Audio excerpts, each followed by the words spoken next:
옆에 여자분이 아내가 맞아요? 이봐요, 아가씨. 그게 무슨 소리입니까? 졸피데 수면제인가? 아니면 다른 약? 그녀는 태안에게 대꾸하는 대신 잡고 있던 그의 손목을 쥔 손가락에 미세하게 힘을 주었어요. 단순히 꽉 쥐는 게 아니었습니다. 엄지손가락으로 태안의 손등 뼈 사이 신경이 모여있는 급소를 정확히 파고들며 엄지관절을 역방향으로 비틀기 시작했어요. 태안이 비명을 지르자 뒤쪽 남자들이 엉거주춤 일어나려고 했지만 이어지는 소진의 한마디에 그대로 굳어버렸습니다. 거기 똘마니 분들도 가만히 계세요. 이야기 시작 전 구독과 좋아요 부탁드립니다. 어디서 듣고 계신지 댓글로 알려주세요. 힘차게 인사 올리겠습니다. 승객 여러분, 우리 비행기는 현재 제주공항을 향해 순항 중입니다. 기류 변화로 인해 기체가 다소 흔들릴 수 있으니 기내 안내 방송이 나른하게 울려 퍼지는 오후 2시의 비행기 안. 건조한 에어컨 바람 냄새와 옅은 커피 향, 그리고 엔진의 규칙적인 진동 소리가 섞여 졸음을 유발하는 백색 소음을 만들어내고 있었습니다. 창가로 쏟아지는 햇살은 더없이 평화로워 보였지만 이코노미석 24열 F좌석 주변의 공기만큼은 묘하게 서늘했어요. 이소진 중령은 25열 창가에 앉아 읽던 책의 페이지를 넘기지 못하고 있었습니다. 그녀의 시선은 글자가 아닌 앞 좌석 틈새로 보이는 남자의 뒷모습과 그 옆에 축 늘어진 여자의 어깨에 고정되어 있었어요. 이상해. 30분째 미동도 없어. 자는 게 아니야. 그때였습니다. 고요를 깨고 플라스틱 컵이 엎어지는 날카로운 소리가 났습니다. 얼음물이 좁은 좌석 바닥으로 쏟아졌고 창가에 앉은 앳된 여성, 민지의 몸이 감전된 듯 격렬하게 튀어올랐어요.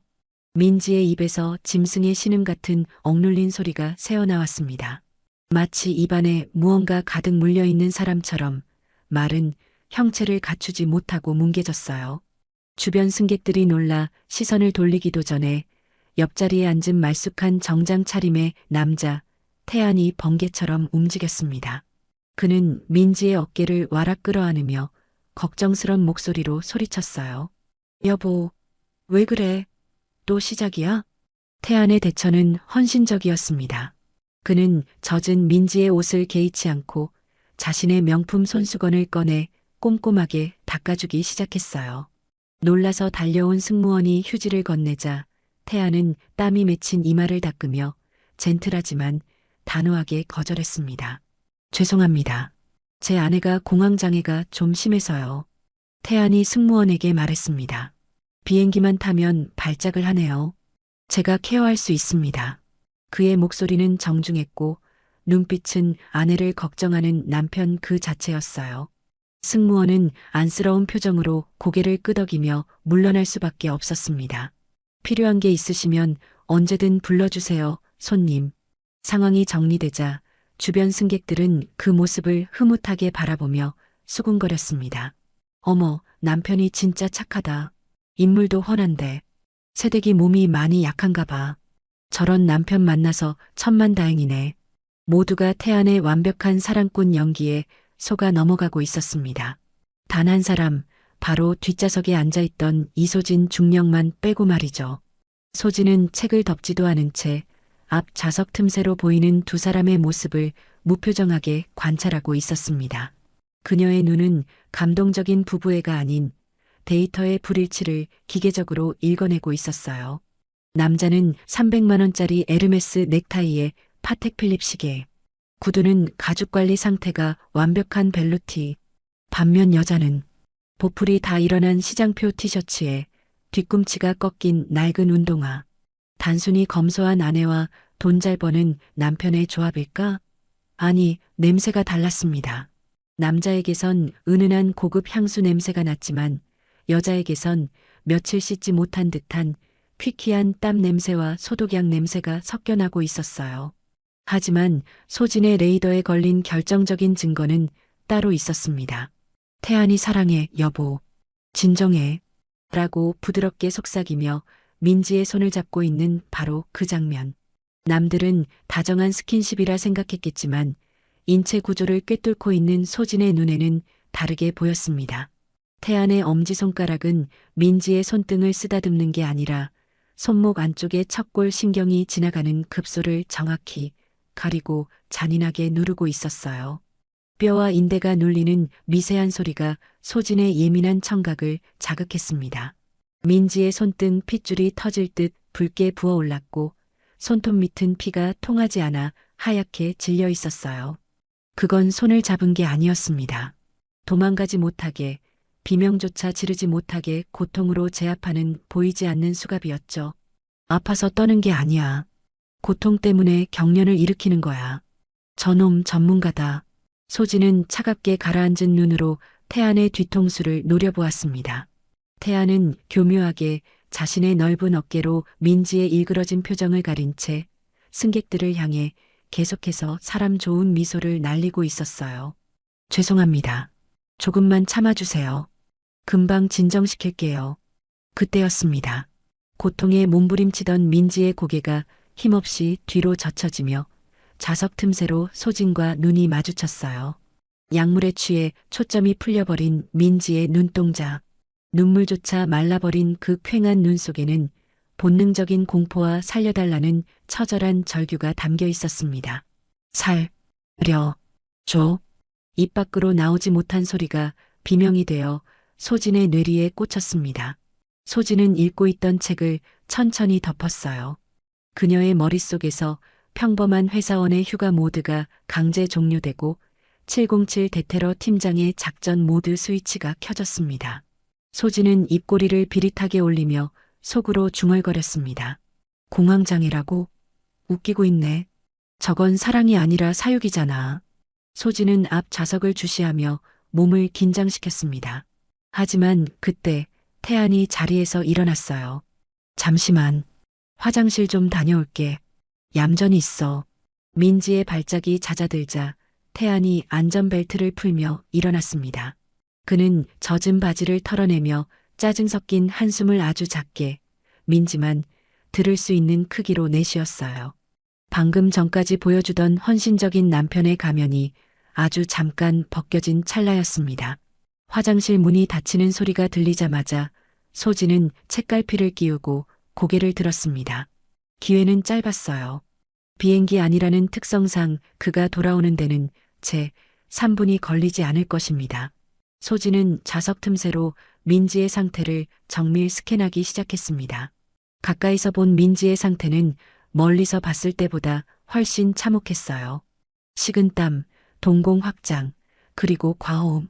소진의 예민한 후각이 기내식 냄새를 뚫고 민지에게서 나는 냄새를 포착했습니다.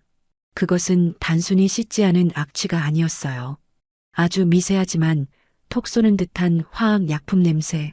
마치 병원 응급실이나 마약 수사 현장에서나 맡을 수 있는 약물 냄새였습니다. 공황장애 약 냄새가 아니야. 이건 프로포폴이나 졸피뎀 계열의 신경안정제 과다 투여 반응이야. 소진의 시선이 민지의 가녀린 팔뚝으로 옮겨갔습니다. 더운 기내에서도 민지는 얇은 긴 소매 카디건을 입고 있었어요. 팔의 흉터를 가리기 위해서였겠죠.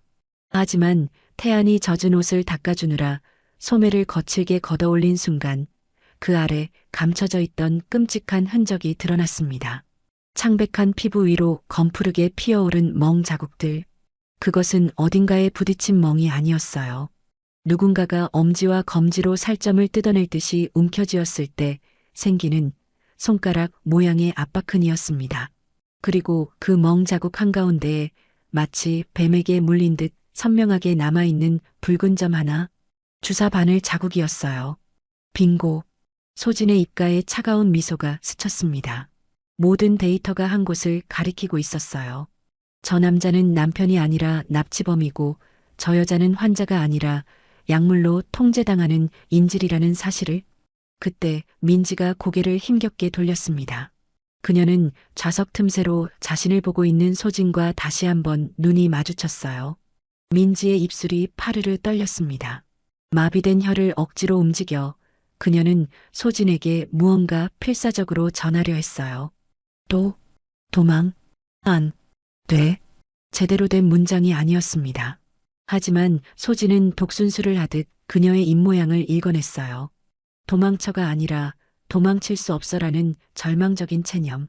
그것은 이미 장기간 학습된 무기력이 만들어낸 공포였습니다. 소진은 몸을 숙여 앞 좌석 틈새로 나직하게, 그러나 또렷하게 속삭였습니다. 아가씨, 지금 내 목소리 들리죠? 민지의 동공이 흔들렸습니다. 옆에 그 남자, 남편 아니지? 민지의 눈에서 왈칵 눈물이 쏟아졌어요. 그녀가 고개를 끄덕이려는 찰나 복도 쪽에서 묵직한 발소리가 들려왔습니다. 구두 뒤축이 카펫을 짓누르는 소리. 태안이 돌아오고 있었어요. 민지는 반사적으로 몸을 움츠리며 창가 쪽으로 고개를 돌려버렸습니다. 마치 훈련받은 개가 주인의 발소리에 겁을 먹듯. 여보, 괜찮아? 태안은 아무렇지 않게 자리에 앉으며 다시 연기를 시작했습니다. 그는 재킷 안주머니에서 작은 약통을 꺼냈어요. 그 약통에는 처방전 라벨도 약 이름도 적혀 있지 않았습니다. 그저 정체불명의 흰색 알약 2개가 덜그럭거릴 뿐이었어요. 자, 약 먹을 시간이야. 태안의 목소리는 다정했습니다. 이거 먹어야 집에 가서 푹 자지. 하지만 그의 손은 민지의 턱을 강하게 움켜쥐고 억지로 입을 벌리고 있었어요. 민지가 고개를 저으며 거부하려 했지만 남자의 악력을 당해낼 수는 없었습니다. 저걸 먹이면 착륙할 때까지 시체처럼 기절해 있겠군. 소진은 알고 있었습니다. 저 약이 민지의 목구멍을 넘어가는 순간 그녀를 구할 골든타임은 끝난다는 것을. 공항에 도착해서는 인사불성이 된 그녀를 휠체어에 태워 유유히 빠져나갈 게 뻔했어요. 태안이 알약을 민지의 입 안으로 밀어 넣으려는 순간 소진의 손이 앞 좌석 등받이를 넘어 태안의 손목을 낚아챘습니다. 마치 먹이를 채가는 독수리처럼 빠르고 정확한 움직임이었어요. 누구세요? 태안이 놀란 눈으로 뒤를 돌아보았습니다. 그의 눈에 들어온 건 뿔테 안경 너머로 감정 없는 눈빛을 보내고 있는 평범한 회사원 복장의 여자였어요. 소진은 잡은 손목을 놓아주기는커녕 태안의 욕골 신경을 엄지로 지그시 누르며 차갑게 물었습니다. 그 약 진통제 아니죠? 태안의 미간이 찌푸려졌습니다. 단순한 오지랖 넓은 승객인 줄 알았는데 손목을 잡은 악력이 예사롭지 않았기 때문이에요. 기내의 백색 소음이 멈춘 듯 두 사람 사이에 팽팽한 긴장감이 흘렀습니다. 이봐요, 아가씨. 태안이 이를 악물며 말했습니다. 남의 가정사에 왜 참견입니까? 이거 놓으시죠. 태안이 경고했지만 소진은 오히려 입꼬리를 올리며 비릿하게 웃었습니다. 그녀의 다음 대사는 태안이 준비한 사랑꾼 시나리오에 없는 내용이었어요. 가정사? 소진이 낮게 말했습니다. 부부라면서 왜 여자는 당신을 보며 떨고 있을까? 마치 도살장에 끌려가는 소처럼. 이거 놓으시죠. 정말 안 놓을 겁니까? 태안의 목소리는 여전히 정중했지만 그 밑바닥에는 불쾌한 살기가 꿈틀거리고 있었습니다. 그는 잡힌 손목을 빼내려 팔에 힘을 주었어요. 보통 여자라면 그 힘에 밀려나가 떨어졌을 테지만 소진의 손은 마치 강철로 만든 수갑처럼 미동도 하지 않았습니다. 소진은 안경 너머로 태안의 눈을 빤히 들여다보며 건조한 목소리로 물었습니다. 가정사요? 글쎄요. 제 눈엔 가정폭력 아니면 불법 약물 투여 현장으로 보이는데. 약물? 환자 동의 없는 강제 투약. 그거 의료법 위반인 거 아시죠? 소진이 말을 이었습니다. 게다가 그 약 처방전도 없는 정체불명의 알약 같은데 성분이 뭡니까? 졸피뎀? 아니면 물뽕? 소진이 물뽕이라는 단어를 뱉는 순간 태안의 눈썹이 실룩거렸습니다. 전곡을 찔린 자의 본능적인 반응이었어요. 하지만 태안은 산전수전 다 겪은 지능범답게 금세 표정을 수습했습니다. 그는 오히려 목소리 톤을 높여 주변 승객들이 다 들을 수 있도록 소리치기 시작했어요. 이 여자 미친 거 아니야? 지금 아픈 아내 약 먹이는데 무슨 마약 타령이야. 태안이 주변을 둘러보며 외쳤습니다. 승객 여러분, 이 여자가 지금 멀쩡한 사람을 범죄자 취급합니다. 태안의 선동은 효과가 있었습니다. 상황을 모르는 주변 승객들이 웅성거리며 소진을 향해 눈살을 찌푸렸어요. 아니, 왜 남의 일에 끼어들어서 난리야? 저 남자분이 아까부터 부인 챙기느라 얼마나 고생했는데. 너무하네, 진짜. 여론은 순식간에 태안의 편으로 기울었습니다. 태안은 승기를 잡았다는 듯 비릿한 미소를 지으며 소진에게 낮게 속삭였어요. 들었지? 쪽팔리기 싫으면 꺼져. 태안이 경고했습니다. 내 변호사 부르면 너 무고죄로 인생 종치는 수가 있어. 법을 들먹이는 협박. 소진은 코웃음을 쳤습니다. 그녀는 태안의 협박에 대꾸하는 대신 잡고 있던 그의 손목을 쥔 손가락에 미세하게 힘을 주었어요. 단순히 꽉 쥐는 게 아니었습니다. 엄지손가락으로 태안의 손등 뼈 사이 신경이 모여있는 급소를 정확히 파고들며 엄지관절을 역방향으로 비틀기 시작했어요. 뼈가 어긋나는 소리가 미세하게 들렸습니다. 태안의 입에서 억눌린 비명이 터져나왔습니다. 마치 송곳으로 뼈를 후벼 파는 듯한 날카로운 고통이 손목을 타고 뇌까지 찌릿하게 전달되었어요. 태안의 얼굴이 순식간에 붉게 달아올랐고 식은땀이 비오듯 쏟아졌습니다. 비명을 지르고 싶었지만 소진의 차가운 눈빛이 그 소리마저 목구멍 안으로 밀어넣게 만들었어요. 소진은 고통에 일그러진 태안의 얼굴을 감상하듯 상체를 더 가까이 숙였습니다. 그리고 태안의 귓가에 연인처럼 다정하게 하지만 지옥에서 온 사신처럼 서늘하게 속삭였어요. 사장님, 변호사는 나중에 부르시고 지금은 내 말 들어요. 안나? 쉿. 조용히 해. 소진이 속삭였습니다. 여기서 더 떠들면 이 엄지손가락 부러뜨릴 거야. 전치사주 벌금 200만 원. 딱 그만큼만 깔끔하게 부러뜨려 줄게. 난 계산이 정확하거든. 그것은 허세가 아니었습니다. 태안은 직감했어요. 이 여자는 정말로 부러뜨릴 수 있다는 것을, 그리고 부러뜨린 후에도 눈 하나 깜짝하지 않을 인간이라는 것을. 태안의 눈동자가 흔들렸습니다. 법과 여론을 무기로 삼던 지능범이 압도적인 폭력의 공포 앞에서 무너지는 순간이었어요. 결국 태안은 힘을 뺐습니다. 그가 들고 있던 흰색 알약 2개가 손에서 미끄러져 떨어졌어요. 작은 알약이 기내 바닥을 구르는 소리가 났습니다. 태안은 손목이 풀리자마자 본능적으로 벨루티 구두 발바닥으로 떨어진 알약들을 거칠게 비벼 으깨버렸어요. 증거인멸. 그는 뼛속까지 범죄자였습니다. 소진은 그제야 잡고 있던 손을 놔주었습니다. 태안은 덜덜 떨리는 손목을 부여잡고 거친 숨을 몰아쉬었어요. 그는 붉게 충혈된 눈으로 소진을 노려보았습니다. 그 눈빛은 더 이상 젠틀한 사업가의 것이 아니었어요. 자신의 사냥터에 침범한 경쟁자를 죽이려는 굶주린 맹수의 살기였습니다. 2년. 보통 내기가 아니다. 공항에 내리면 쥐도 새도 모르게 죽여버려야겠어. 태안은 입술을 깨물며 민지의 어깨를 감싸쥐었습니다. 하지만 이번엔 민지를 챙기기 위해서가 아니었어요. 소진에게 보내는 무언의 인질극이었습니다. 공항까지만 참아라. 내리는 순간 이 여자는 내 것이다. 소진은 등받이에 몸을 기대며 다시 책을 펼쳤습니다. 하지만 안경 너머 그녀의 시선은 여전히 태안의 정수리에 꽂혀 있었어요. 약은 바닥에 흘려서 못 먹겠네요. 아쉽네. 아내분은 그냥 주무시게 두죠.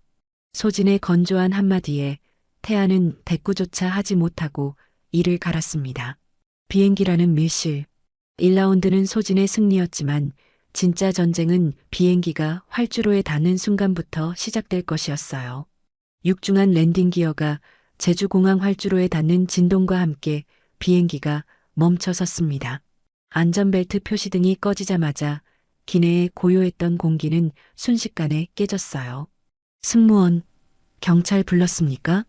태안이 기다렸다는 듯 자리에서 벌떡 일어나 소리쳤습니다.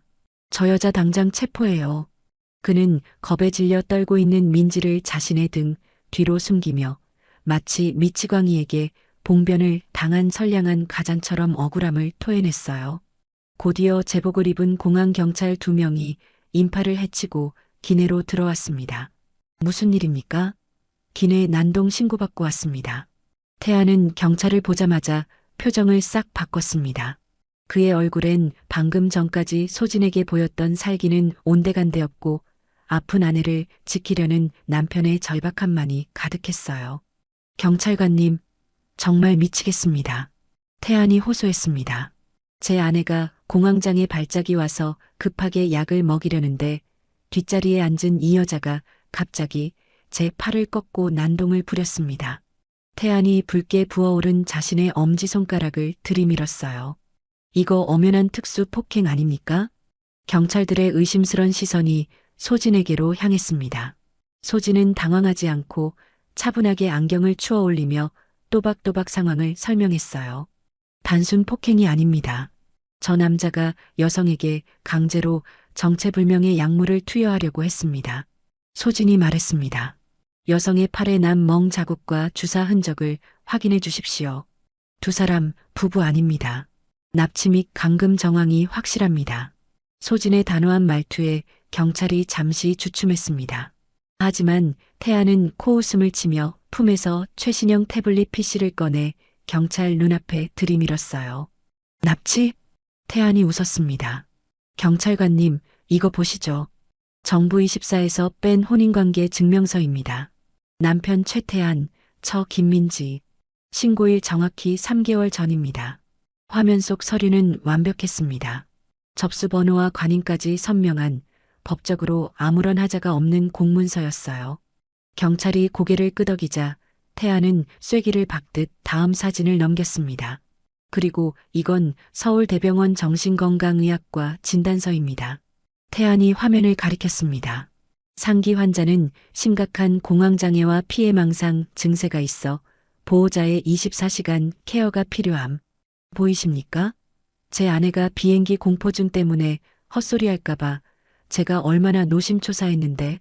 태안이 민지의 여권을 꺼내 경찰에게 건넸습니다. 여기 제 아내 여권이랑 신분증도 제가 다 보관하고 있습니다. 아픈 사람이 뭘 챙기겠습니까? 신원 확인까지 마친 경찰의 표정이 누그러졌습니다. 소진의 눈매가 날카로워졌습니다. 치밀한 놈이다. 단순히 힘만 쓰는 양아치가 아니야. 만약을 대비해 위조 서류까지 완벽하게 세팅해둔 지능범. 종이 쪼가리 몇 장 앞에서 진실은 무력했습니다.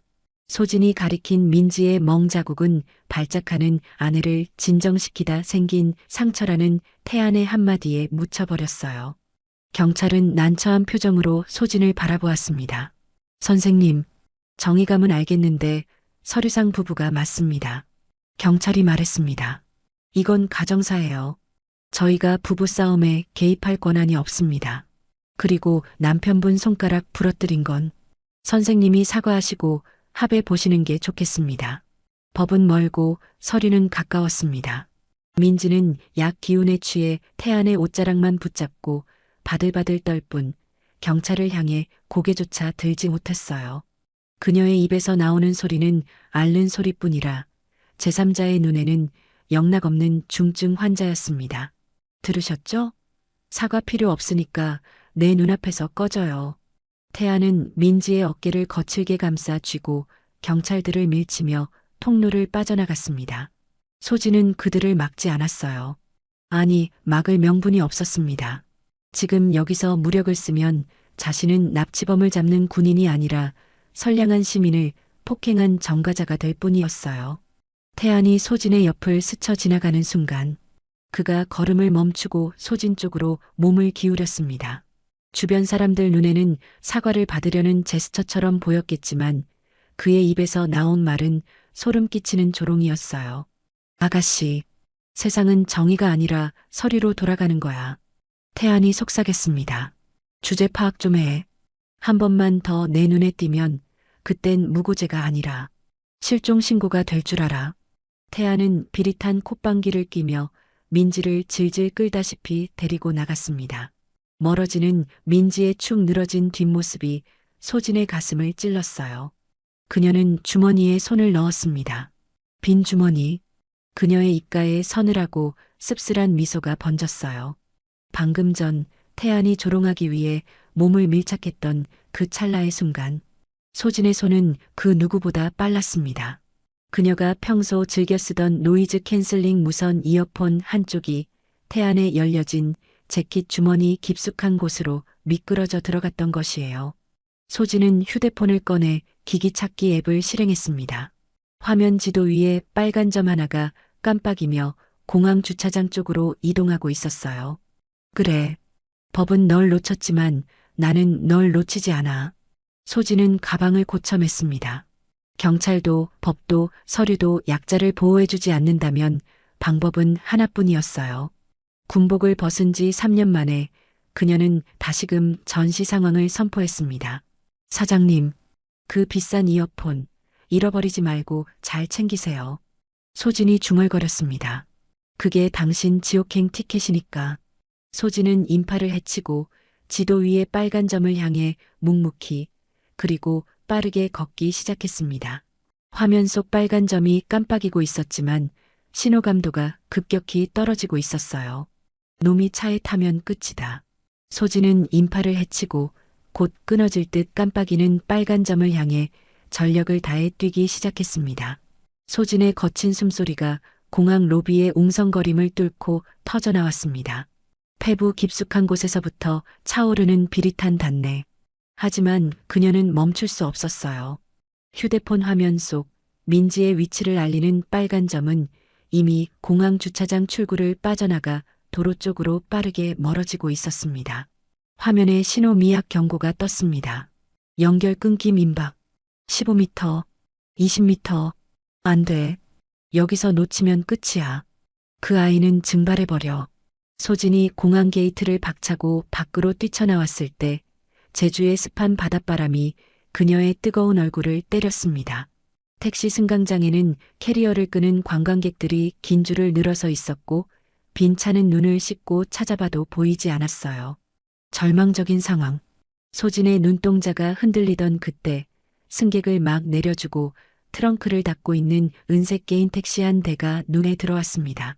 운전석에는 희끗희끗한 흰머리에 낡은 선글라스를 낀 60대 기사 김영철이 앉아 물티슈로 핸들을 닦고 있었습니다. 그는 막 빈 차 등을 끄고 퇴근하려던 참이었어요.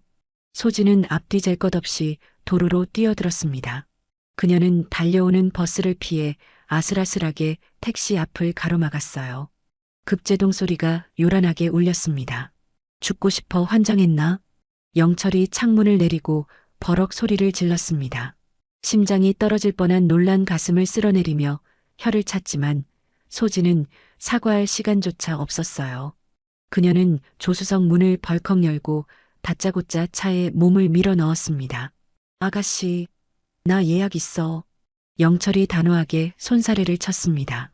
지금 승객 못 태워. 내려요. 하루 종일 운전대를 잡느라 허리가 끊어질 듯 아팠고 집에 들어가서 쉴 생각만 간절했기 때문이에요. 게다가 예약 손님 핑계를 대서라도 거절해야 할 만큼 소진의 눈빛은 섬뜩할 정도로 살벌했습니다. 하지만 소진은 내리지 않았습니다. 오히려 떨리는 손으로 안전벨트를 매며 유리창 너머 멀어지는 검은 점을 손가락으로 가리켰어요. 주차장 출구 정산소 차단기 앞에 잠시 멈춰선 검은색 스타렉스였습니다. 기사님, 저 차, 소진이 말했습니다. 저 검은색 스타렉스 좀 따라가 주세요. 제발이요. 나 퇴근한다니까. 영업 끝났어. 다른 차 알아봐요. 영철은 짜증 섞인 목소리로 소진을 밀어내려 했습니다. 그때 소진의 휴대폰에서 날카로운 경고음이 울렸어요. 스타렉스가 요금을 정산하고 차단기를 통과하고 있었습니다. 이제 10초, 10초 뒤면 신호는 끊기고 민지는 영영 사라지게 됩니다. 소진은 영철의 주름진 팔을 두 손으로 꽉 붙잡았습니다. 그녀의 눈에는 그렁그렁한 눈물이 맺혀 있었지만 목소리만큼은 뼈를 깎는 듯한 절박함이 묻어났어요. 납치범입니다. 영철이 잠시 멈췄습니다. 저 차에 제 딸 같은 애가 끌려갔어요. 소진의 목소리가 떨렸습니다. 약 먹고 정신 잃은 애를 짐짝처럼 싣고 갔다고요. 경찰도 서류 타령하면서 안 도와준대요. 소진이 영철의 팔을 더 세게 붙잡았어요. 지금 놓치면 걔 죽어요. 팔려가서 쥐도 새도 모르게 죽는다고요. 기사님 제발 도와주세요. 소진의 외침은 거짓이 아니었습니다. 그것은 단순히 범인을 잡겠다는 군인의 의무감을 넘어선 것이었어요. 누군가의 귀한 딸이 공포에 질려 엄마를 찾지도 못하고 짐승들에게 끌려가는 걸 막고 싶은 어른으로서의 책임감이었습니다. 영철은 룸미러로 소진의 눈을 정면으로 들여다보았습니다. 거짓말을 하는 사기꾼의 눈이 아니었어요. 자식 잃은 부모처럼 타들어가는 피를 토하는 심정의 눈빛이었습니다. 순간 영철의 시선이 대시보드 위에 붙여둔 낡은 가족사진에 머물렀어요. 서울로 대학 보낸 자신의 막내딸, 지영이의 웃는 얼굴. 만약 내 딸이 타지에서 저런 일을 당했는데 아무도 도와주지 않는다면? 생각이 거기에 미치자 영철의 가슴속에서 무언가 내려앉았습니다. 스타렉스가 속도를 내며 도로로 진입해 시야에서 사라지려 하고 있었어요. 영철의 거친 손이 운전대를 꽉 움켜쥐었습니다. 그는 짧게 하지만 깊은 한숨을 내쉬었어요. 젠장할. 영철의 투박한 손가락이 미터기 버튼을 거칠게 눌렀습니다. 주행이 아닌 휴무등에 빨간 불빛이 들어왔어요. 돈을 받지 않겠다는 뜻이었습니다. 이건 영업이 아니라 사람을 구하는 일이니까요. 아가씨, 안전벨트나 꽉 잡아요. 영철이 말했습니다. 나 왕년의 총알 택시였어. 멀미에도 난 책임 못 져. 오래된 소나타의 엔진이 짐승처럼 울부짖었습니다. 영철이 기어를 변속하자마자 차체가 뒤로 젖혀질 만큼 강하게 튀어나갔어요. 저기 신호 걸려 있네. 잡을 수 있어. 영철의 외침대로 검은 스타렉스는 공항 출구 교차로의 빨간불에 막혀 멈춰 서 있었습니다. 영철은 능숙한 핸들링으로 버스와 승용차 사이를 칼치기하며 순식간에 거리를 좁혔어요. 기사님 조심하세요. 앞에 트럭. 걱정 마쇼. 제주 바닥 30년 굴러먹었어. 영철이 소리쳤습니다. 저놈들이 어디로 튀든 내 손바닥 아니니까. 소진의 휴대폰 화면 속 희미해지던 빨간 점이 다시 선명하게 깜빡이기 시작했습니다. 신호 양호. 거리 10m. 재연결 성공. 택시는 어느새 검은 스타렉스의 꽁무니에 사냥개처럼 바짝 붙었습니다. 도심의 화려한 불빛이 차창 밖으로 혜성처럼 스쳐 지나갔어요. 뒷좌석이 아닌 조수석에서 소진은 영철의 옆모습을 훔쳐보았습니다. 입을 앙다물고 운전대를 잡은 그 늙은 기사의 주름진 옆얼굴에서 그녀는 707 부대원 시절 작전 차량을 몰던 전후의 비장함을 느꼈어요. 저놈들 공항대로 빠져나가네. 영철이 말했습니다. 해안도로 쪽으로 튈 모양이야. 거기 가로등도 없는데. 영철의 눈매가 매섭게 변했습니다. 차가운 자본주의의 계산기가 꺼진 그 자리에 뜨거운 정의감이 펄떡거리기 시작했어요. 멈추지 않는 은색 택시와 위장된 신혼부부를 태운 검은색 스타렉스. 어둠이 깔리기 시작한 제주의 거친 도로 위에서 생명을 건 두 대의 차량이 질주를 시작했습니다. 공항 신도시의 화려한 네온 사인이 택시의 백미러 뒤로 빠르게 멀어지고 있었습니다. 검은 스타렉스는 마치 어둠 속으로 빨려 들어가듯 가로등 하나 없는 외곽의 해안도로로 방향을 틀었어요. 매끄럽던 아스팔트가 끝나고 비포장도로의 자갈이 요란하게 차체 하부를 때리기 시작했습니다. 운전대를 잡은 영철의 손바닥에 식은땀이 흥건하게 배어나왔어요. 그는 마른 침을 삼키며 불안한 눈으로 칠흑 같은 창밖을 두리번거렸습니다. 아가씨, 여기 분위기가 영 쎄한데? 영철이 말했습니다. 이쪽은 내비게이션에도 안 나오는 길이야. 예전에 양식장 하던 사람들 말고는 다니지도 않는 곳인데. 영철의 말대로였습니다. 헤드라이트가 비추는 곳 외에는 세상이 온통 먹물 같은 어둠뿐이었고 들리는 건 거친 파도 소리와 을씨년스러운 바람 소리뿐이었어요. 마치 세상의 끝으로 달려가는 기분. 하지만 조수석의 소진은 미동도 하지 않았습니다. 그녀의 눈은 휴대폰 화면 속 빨간 점과 전방의 어둠을 번갈아 응시하며 머릿속으로 지형을 분석하고 있었어요. 화물청사 뒤편 폐기물 처리장 구역, CCTV 사각지대, 민간인 출입 통제 구역, 시신을 유기하거나 화물을 바꿔 싣기에 이보다 더 완벽한 장소는 없지. 그때였습니다. 소진의 휴대폰에서 알림음이 울렸어요. 앞서가던 빨간 점이 멈췄습니다. 화면에 기기 이동 멈춤 메시지가 떴어요. 현재 위치 고정. 멈췄어요. 기사님, 라이트 꺼주세요. 여기서 끄면 아무것도 안 보이는데? 들키고 싶지 않으면 꺼야 해요. 관성으로 천천히 진입해주세요. 영철은 소진의 단호한 목소리에 홀린 듯 전조등을 껐습니다. 갑작스러운 어둠에 눈이 멀 것 같았지만 택시는 자갈밭 위를 천천히 미끄러져 들어갔어요. 다행히 거세게 몰아치는 파도 소리와 낡은 공장의 철판이 삐걱대는 소음이 타이어 구르는 소리를 완벽하게 덮어주었습니다. 잠시 후 어둠 속에서 거대한 그림자가 나타났어요. 녹슨 철골 구조물과 컨테이너들이 흉물스럽게 쌓여있는 폐공장 앞마당이었습니다. 그리고 그 한가운데 미등까지 완전히 끈 검은 스타렉스가 짐승처럼 웅크리고 있었어요. 스타렉스 뒷문이 열려 있었고 희미한 달빛 아래 태안이 민지를 짐짝처럼 질질 끌고 공장 안으로 들어가는 모습이 보였습니다. 저 나쁜 놈들. 영철이 핸들을 꽉 쥐며 분노를 삼켰습니다.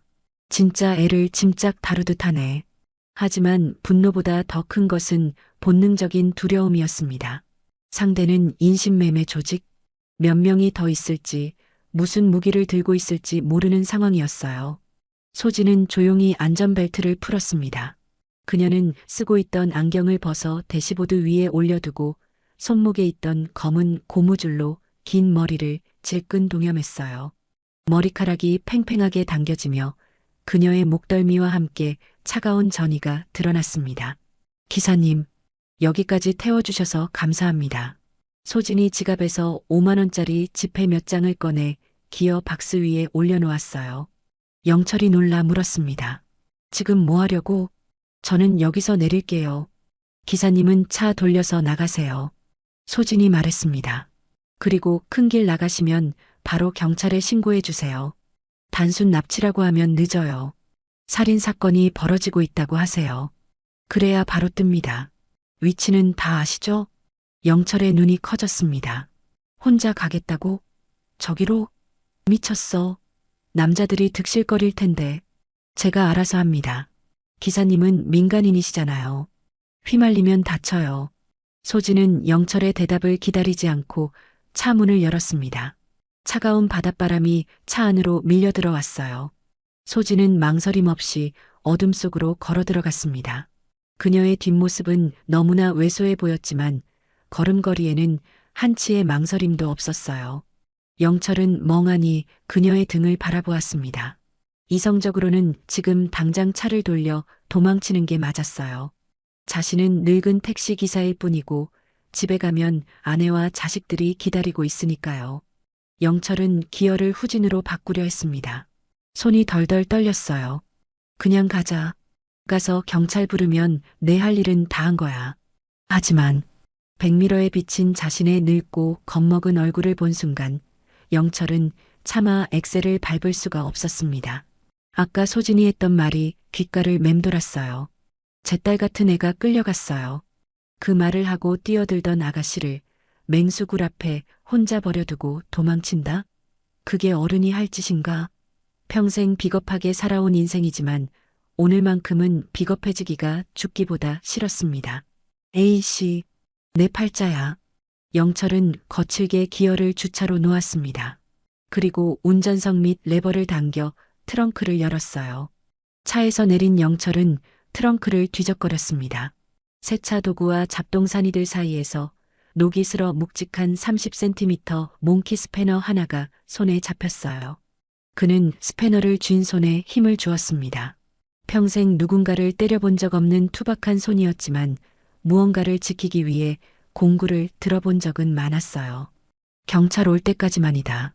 딱 그때까지만 버티는 거야. 영철은 차 문을 잠그고 소진이 사라진 폐공장 입구 쪽으로 조심스럽게 발을 옮겼습니다. 다리는 후들거리고 심장은 터질 듯이 뛰었지만 그는 물러서지 않았어요. 어둠 속 녹슨 몽키 스패너를 든 늙은 가장의 그림자가 길게 드리워졌습니다. 안에서는 이미 소진이 들어가 있었고 태안의 고함 소리가 들려왔어요. 소진이 공장 안으로 들어섰을 때 태안의 고함 소리가 텅 빈 공간을 울렸습니다. 빨리 묻어버릴 준비 안 하고. 폐공장 안 태안의 고함 소리가 텅 빈 공간을 울렸습니다. 그는 민지를 시멘트 바닥에 내동댕이 쳤어요. 주변에는 쇠파이프와 강목을 든 10여 명의 건장한 사내들이 낄낄거리며 포위망을 좁혀오고 있었습니다. 그들에게 왜소한 체격의 여자 한 명쯤은 식은 죽 먹기나 다름없는 먹잇감으로 보였을 것이에요. 오빠들이랑 놀러 왔어? 겁도 없네, 아가씨. 문신을 한 사내가 쇠파이프로 손바닥을 치며 소진에게 다가왔습니다. 하지만 소진은 그들을 보지 않았어요. 그녀의 시선은 공장 벽면 높이 설치된 낡은 산업용 배전반에 고정되어 있었습니다. 소진은 발치에 굴러다니는 주먹만한 짱돌을 집어들었습니다. 야구 투수가 와인드업을 하듯 그녀의 몸이 활처럼 뒤로 젖혀졌다가 순식간에 튕겨나갔어요. 정확한 투척이었습니다.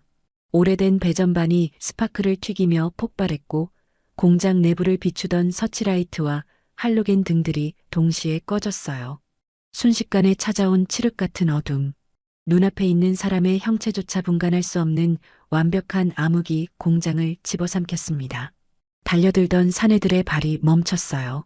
갑작스러운 시야, 차단에 당황한 그들의 거친 숨소리와 당황한 욕설만이 어둠 속을 채웠습니다.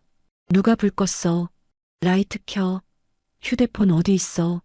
조직원들이 우왕좌왕하며 주머니를 뒤적거리는 사이 공장 입구 몽키 스패너를 들고 숨어있던 택시기사 영철은 마른 침을 삼켰습니다. 그는 어둠 속에서 벌어지는 일을 볼 수 없었어요. 오직 소리만이 그에게 상황을 전달해 주었습니다. 그 소리는 끔찍했습니다. 격투기 영화에서 나오는 시원한 타격음이 아니었어요. 마치 젖은 샌드백을 쇠망치로 내려치는 듯한 묵직하고 둔탁한 파열음. 곧이어 터져나온 처절한 비명소리. 누군가 바닥에 무겁게 쓰러지는 소리가 이어졌습니다. 영철은 몽키 스패너를 쥔 손에 힘을 주었어요. 등골이 오싹했습니다. 저 비명소리, 여자의 목소리가 아니었어요. 사내놈들의 비명이었습니다. 누구야? 어디 있어? 나와. 공장 안은 아수라장이었습니다. 조직원들은 보이지 않는 적을 향해 쇠파이프를 허공에 휘둘렀지만 돌아오는 건 동료들의 신음소리뿐이었어요. 소진에게 어둠은 장애물이 아니었습니다. 707 특수임무단 시절 눈을 가린 채 소리만으로 적을 제압하는 혹독한 야간 생존 훈련을 수천 번 반복한 그녀에게 이 정도 어둠은 오히려 가장 편안한 은신처이자 강력한 무기였어요. 그녀는 소리 없이 움직였습니다. 구두 굽소리조차 내지 않는 유령 같은 움직임. 이번엔 뼈가 어긋나는 섬뜩한 소리가 영철의 귀에까지 선명하게 들렸습니다. 내 팔이 돌아갔어. 관절기였습니다. 불필요한 타격 없이 상대의 전투 의지를 가장 빠르고 확실하게 꺾어버리는 실전 제압술. 하나, 둘, 셋. 바닥에 쓰러져 뒹구는 자들이 늘어날수록 어둠 속에 남겨진 자들의 공포는 극에 달했어요. 귀신이야. 이거 사람 아니야. 누군가 공포에 질려 중얼거렸습니다. 태아는 뒷걸음질 쳤어요. 그는 자신의 부하들이 보이지 않는 괴물에게 하나씩 사냥당하는 소리를 들으며 난생 처음으로 죽음의 공포를 느꼈습니다. 불 켜라고 이 병신들아. 태안이 악을 쓰며 뒷주머니에서 휴대폰을 꺼내려 했지만 손이 너무 떨려 바닥에 떨어뜨리고 말았어요. 그는 비명을 지르며 뒤도 돌아보지 않고 자신의 스타렉스 운전석을 향해 허둥지둥 도망쳤습니다. 차 문을 걸어 잠근 태안이 떨리는 손으로 헤드라이트 스위치를 조작했어요. 강렬한 쌍라이트 불빛이 공장 내부를 갈랐습니다. 다시 빛이 돌아오자 공장 마당의 참혹한 풍경이 적나라하게 드러났어요. 이게 뭐야? 영철은 입을 다물지 못했습니다. 10여 명의 건장한 사내들이 바닥에 널브러져 팔다리를 부여잡고 고통에 몸부림치고 있었어요. 어떤 놈은 팔이 기이한 각도로 꺾여 있었고 어떤 놈은 무릎을 감싸쥐고 거품을 물고 있었습니다. 그리고 그 한가운데 소진이 서 있었습니다. 그녀의 하얀 셔츠에는 핏방울 하나 튀지 않았고 단지 흐트러진 머리카락만이 거친 숨을 몰아쉬고 있음을 보여줄 뿐이었어요. 그녀는 발치에 떨어진 쇠파이프 하나를 구두코로 툭 차며 유일하게 차 안에 숨어있는 태안을 노려보았습니다. 그 눈빛은 인간을 보는 눈이 아니었습니다. 쓰레기를 보는 경멸과 분노가 차갑게 식어버린 눈동자였어요. 소진이 셔츠 소매를 다시 한번 단단히 걷어올리며 태안의 스타렉스를 향해 한 걸음씩 다가갔습니다. 자갈을 밟는 구두 소리가 태안의 심장을 조여왔어요. 사장님, 아까 법보다 주먹이 가깝다고 했지? 소진이 나직하게 움츠렸습니다. 나도 법 없이 놀아보니까 꽤 재밌네. 나오시지? 내가 믿던 그 주먹, 내가 다 부러뜨려 놨으니까. 태아는 쥐어짜듯 비명을 지르며 스타렉스 뒷좌석으로 몸을 날렸습니다. 그는 그 안에 있는 마지막 방패를 꺼내들 생각이었어요. 소진의 눈빛이 차갑게 가라앉았습니다. 사냥은 아직 끝나지 않았어요. 태안이 스타렉스 뒷문을 거칠게 열어젖혔습니다. 그는 바닥에 쓰러져 있던 민지의 머리채를 짐승 다루듯 잡아들어 올렸습니다. 약 기운에 취해 몸조차 제대로 가누지 못하던 민지가 비명과 함께 거친 자갈밭 위로 내동댕이 쳐졌습니다. 그녀의 무릎이 깨지고 하얀 살같이 벗겨져 피가 맺혔지만 태안에게 그런 건 중요하지 않았어요. 그는 품에서 서슬 퍼런 잭나이프를 꺼내 민지의 하얀 목덜미에 들이댔습니다. 칼날이 펴지는 소름 끼치는 금속음이 폐공장의 정적을 갈랐습니다. 차가운 칼날이 피부에 닿자 민지의 동공이 공포로 확장되었어요. 그녀는 살려달라는 말조차 하지 못하고 꺽꺽거리며 과호흡을 일으켰습니다. 오지마. 태안이 악을 쓰며 소리쳤습니다. 한 발자국만 더 오면 이년 목을 그어버릴 거야. 그의 눈은 핏발이 서 있었고 칼을 쥔 손은 덜덜 떨리고 있었어요. 가장 위험한 상태였습니다. 궁지에 몰린 쥐는 고양이를 물기 전에 자기 새끼부터 물어뜯는 법이니까요. 공장 입구에서 이를 지켜보던 영철은 몽키 스패너를 쥔 손에 식은땀을 흘렸습니다.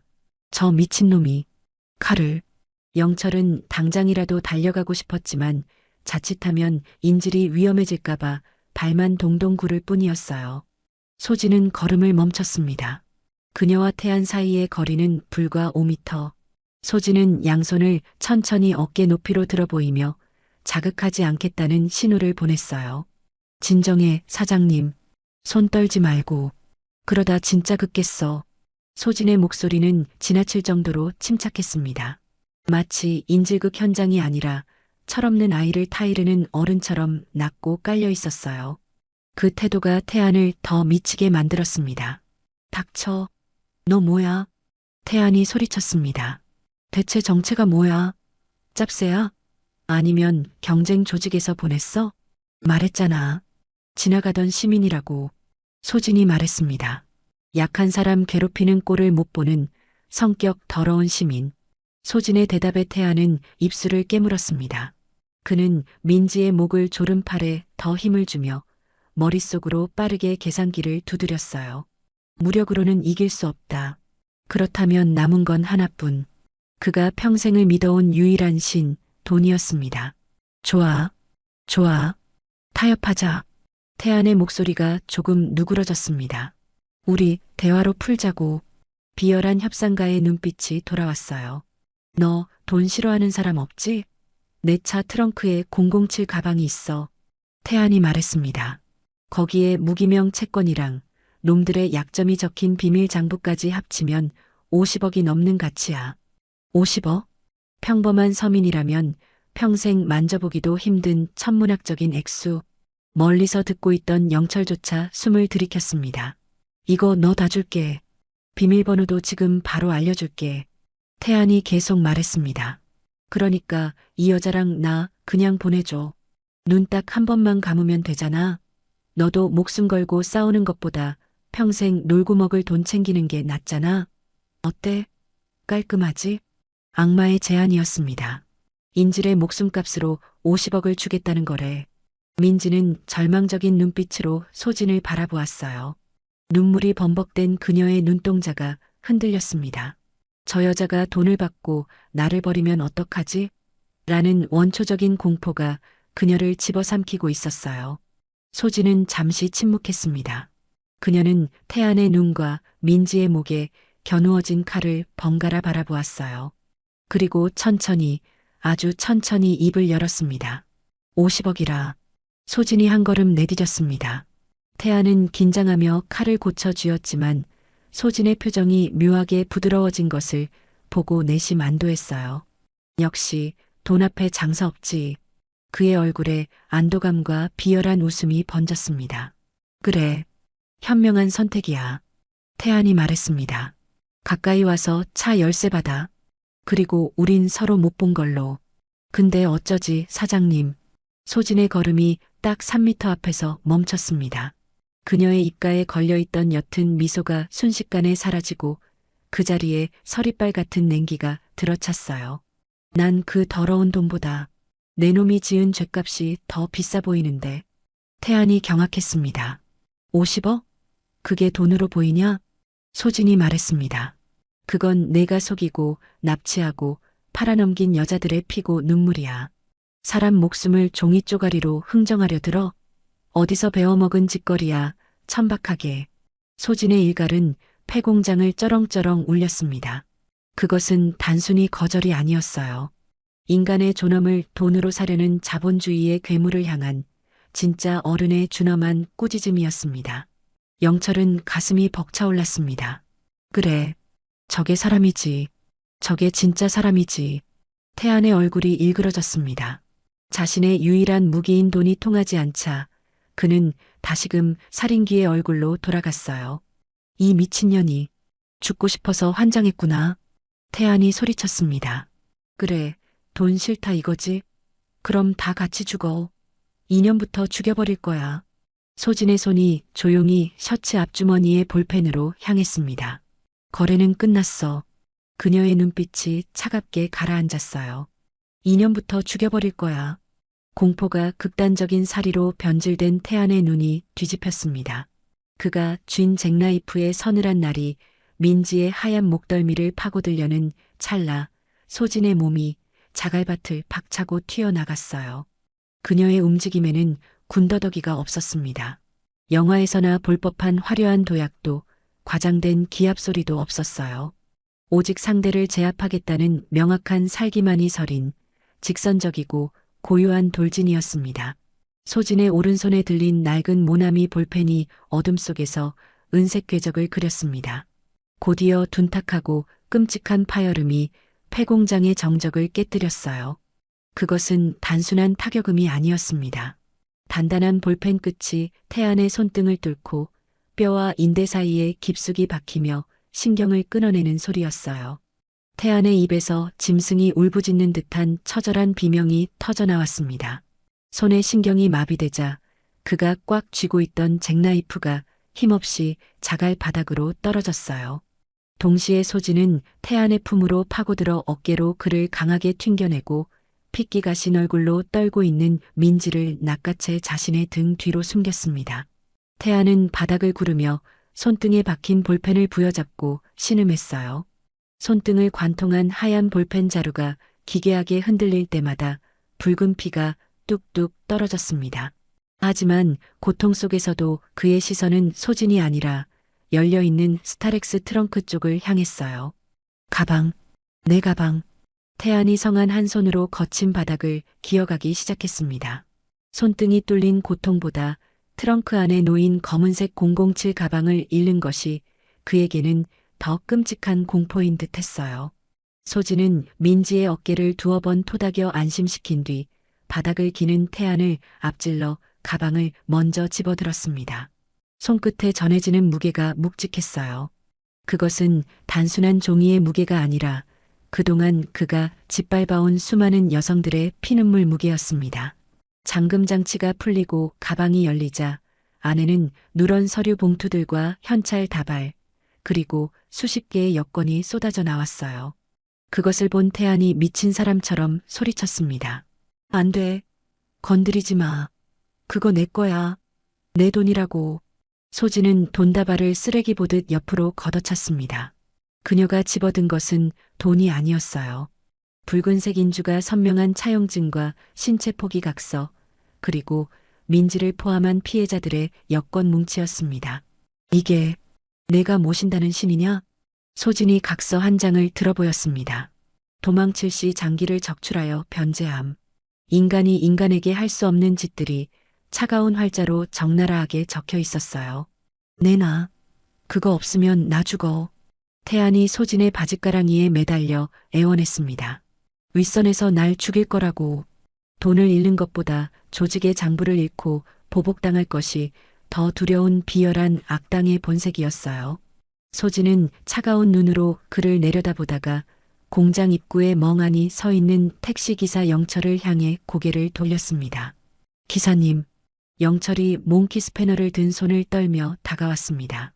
눈앞에 펼쳐진 참혹한 광경에 다리가 후들거렸지만 그는 도망치지 않았어요. 라이터 있으십니까? 영철은 주머니를 뒤적거려 손때 묻은 낡은 일회용 라이터를 꺼냈습니다. 그의 거친 손이 소진에게 라이터를 건넸어요. 그것은 단순한 도구의 전달이 아니었습니다. 평생 숨죽여 살아온 소시민의 손에서 악을 심판하는 집행자의 손으로 작은 불씨 하나가 옮겨가는 순간이었어요. 부싯돌이 굴러가는 소리와 함께 작은 불꽃이 피어올랐습니다. 바닷바람에 위태롭게 흔들리던 불꽃을 소진은 망설임 없이 서류 뭉치에 갖다 댔어요. 태안의 절규와 함께 불길이 종이를 타고 빠르게 번져나갔습니다. 누군가의 인생을 옥죄던 빈 문서가 자유를 구속하던 여건이 타오르는 붉은 화마 속에서 검게 말려 들어가기 시작했어요. 종이 타는 매캐한 냄새가 폐공장의 비릿한 피 냄새를 덮었습니다. 소진은 활활 타오르는 불덩어리를 바닥에 던졌습니다. 그리고 그 위에 007 가방에 들어있던 나머지 장부들도 전부 쏟아부었어요. 불길은 맹렬하게 솟구쳐 올라 어둠을 밝혔습니다. 태아는 불타는 종이 더미를 향해 손을 뻗었지만 뜨거운 열기에 닿지도 못하고 바닥을 치며 통곡했어요. 자신의 야망이, 권력이, 그리고 목숨줄이 눈앞에서 한 줌의 재로 흩어지고 있었습니다. 영철은 그 불꽃을 멍하니 바라보았습니다. 타오르는 불길 너머로 소진의 얼굴이 일렁였어요. 그녀의 표정에는 승리감이나 통쾌함 같은 건 없었습니다. 오직 해야 할 일을 마친 사람의 쓸쓸함과 깊은 피로감만이 묻어있을 뿐이었어요. 이제 끝났어. 소진이 민지를 향해 나직하게 말했습니다. 민지는 타오르는 불꽃을 보며 하염없이 눈물을 흘렸어요. 그것은 공포의 눈물이 아니라 지옥에서 벗어났다는 안도와 해방의 눈물이었습니다. 어둠 속에서 타오르는 붉은 불빛만이 세 사람의 얼굴을 비추고 있었습니다. 그것은 악을 태우는 심판의 불이자 상처받은 이들을 위로하는 작은 등대와도 같았어요. 마지막 종이 한 장까지 붉은 재가 되어 허공으로 흩어졌습니다. 태아는 넋이 나간 사람처럼 바닥에 주저앉아 허무하게 사라진 자신의 50억을 멍하니 바라보았어요. 손등에 박힌 볼펜 자루가 덜렁거릴 때마다 붉은 선혈이 튀었지만 그는 육체의 고통조차 잊은 듯 했습니다. 탐욕으로 쌓아 올린 그의 견고한 성이 이름 모를 여자의 라이터 불꽃 하나에 완벽하게 붕괴된 것입니다. 내 장부, 내 생명줄. 태안이 바닥의 검은 재를 손으로 긁어 모으며 흐느꼈습니다. 하지만 그 눈물은 참회의 눈물이 아니었어요. 모든 것을 잃었다는 박탈감은 곧 자신을 이렇게 만든 대상을 향한 맹목적인 증오로 바뀌었습니다. 너 인연.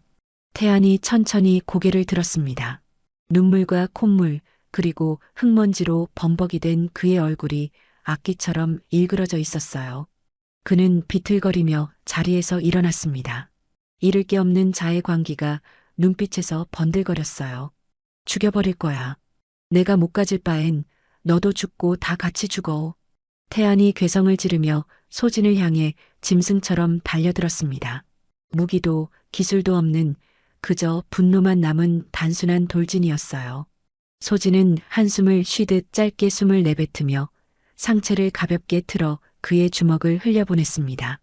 곧이어 소진의 구두 앞코가 태안의 오금을 정확하게 가격하는 둔탁한 소리가 났습니다. 다리가 풀린 태안이 바닥에 맥없이 고꾸라졌어요. 하지만 그는 포기하지 않았습니다. 아니, 갑자기 태도를 바꿨어요. 바닥에 처박힌 태아는 입가에 터진 피를 뱉어내며 소름 끼치는 미소를 지어 보였습니다.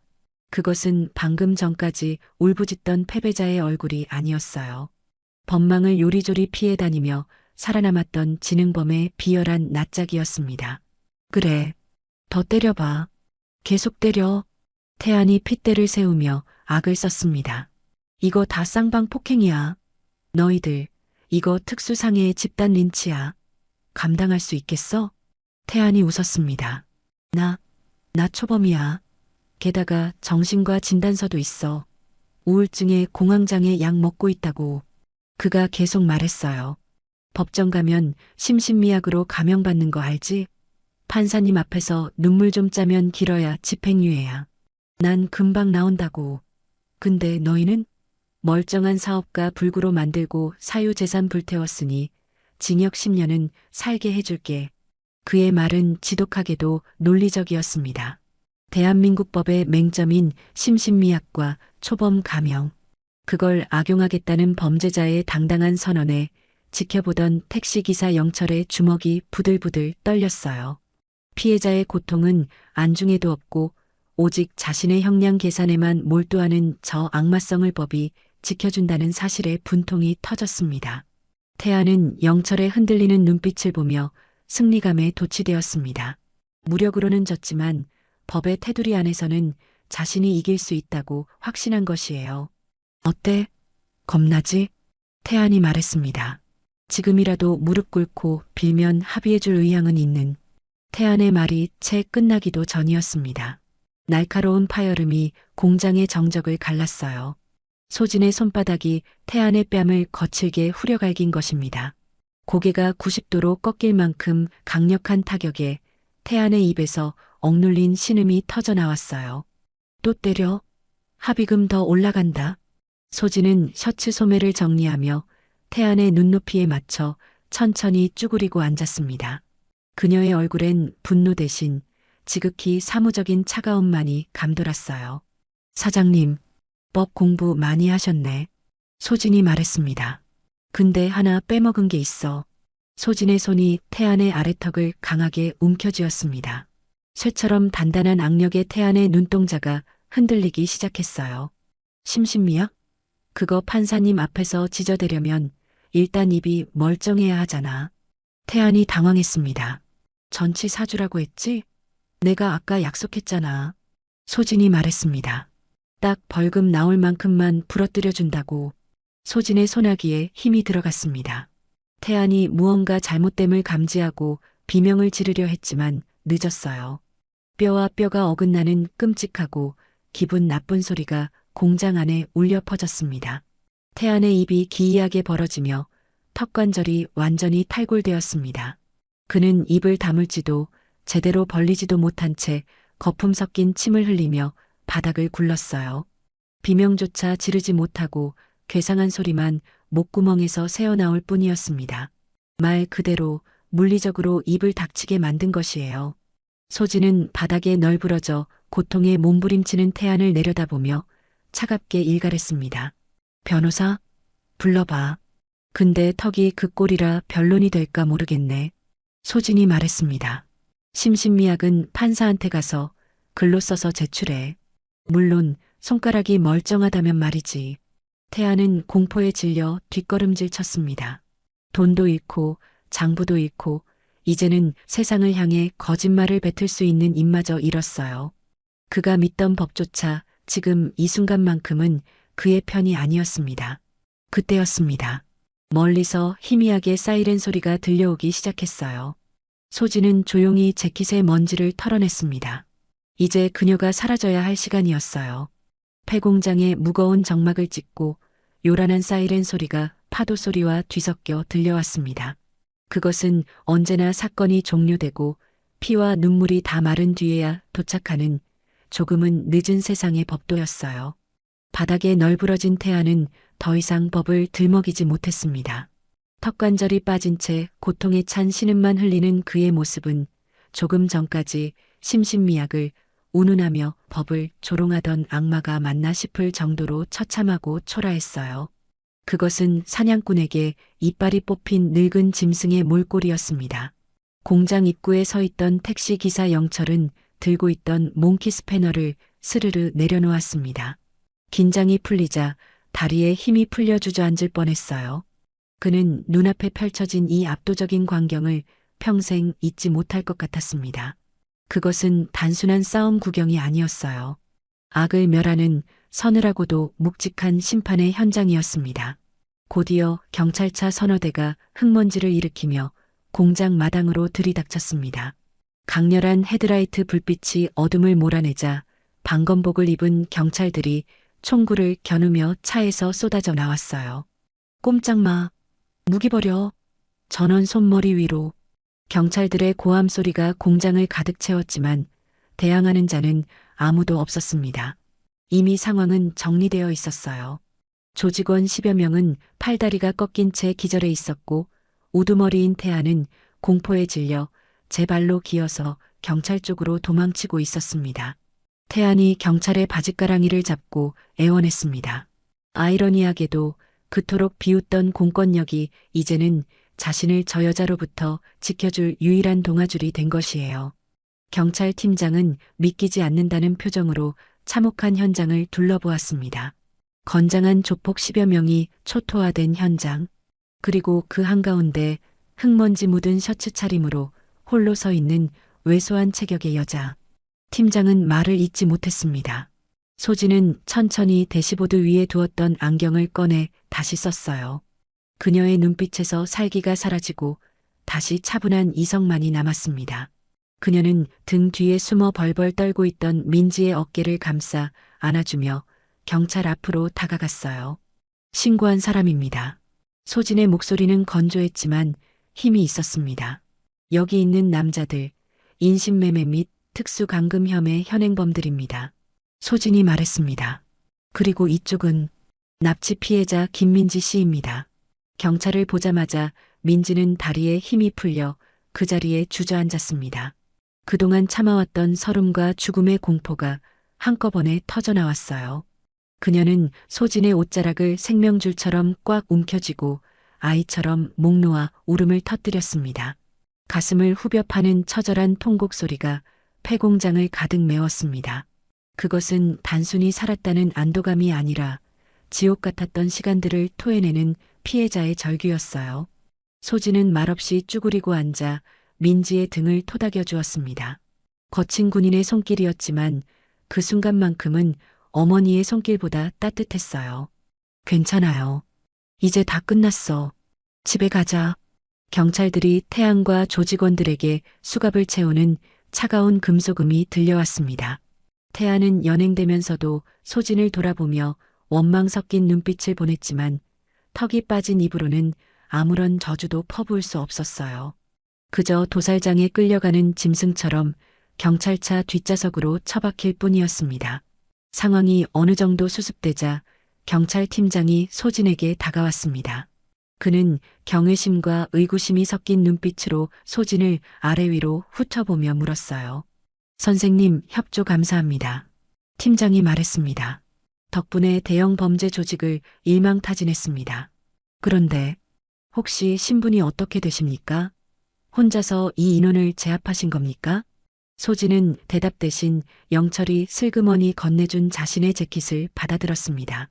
흙먼지 묻은 셔츠 위에 재킷을 걸치는 그녀의 모습은 거창한 영웅이라기보단 고단한 하루를 마친 가장의 뒷모적처럼 보였어요. 지나가던 시민입니다. 소진이 말했습니다. 약한 사람이 맡고 있는데 보고만 있을 순 없잖아요. 그게 사람 된 돌이 아닙니까? 소진은 짧게 목례를 하고 몸을 돌렸습니다. 경찰들이 그녀를 붙잡아 진술을 더 듣고 싶어 했지만 수갑을 채워야 할 범인들이 10여 명이나 되는 혼란스러운 현장 상황 탓에 그녀가 인파 속으로 사라지는 것을 미처 막지 못했어요. 그때 멀찍이 서 있던 택시 기사 영철이 다급하게 다가왔습니다. 아가씨, 잠시만요. 소진이 걸음을 멈추고 영철을 바라보았습니다. 영철은 몽키 스패너를 든 손을 등 뒤로 감추며 울먹이는 목소리로 물었어요. 그냥 가시는 겁니까? 이름이라도 알려주셔야. 소진은 옅은 미소를 지었습니다. 오늘 처음으로 보여주는 사람 냄새 나는 따뜻한 미소였어요. 기사님 덕분에 살렸습니다. 소진이 말했습니다. 기사님이 핸들을 꺾지 않으셨다면 저 아이는 지금쯤 바다 건너에 있었을 겁니다. 진짜 영웅은 제가 아니라 기사님이십니다. 소진은 영철에게 허리 숙여 정중하게 인사했습니다. 그리고 어둠이 깔린 도로를 향해 천천히 걸음을 옮겼어요.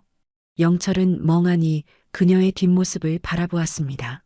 경찰차의 붉고 푸른 경광등 불빛이 그녀의 등 뒤를 어지럽게 비추었지만 그녀는 한 번도 뒤돌아보지 않았어요. 마치 자신은 이 무대에서 퇴장할 시간이라는 것을 아는 배우처럼.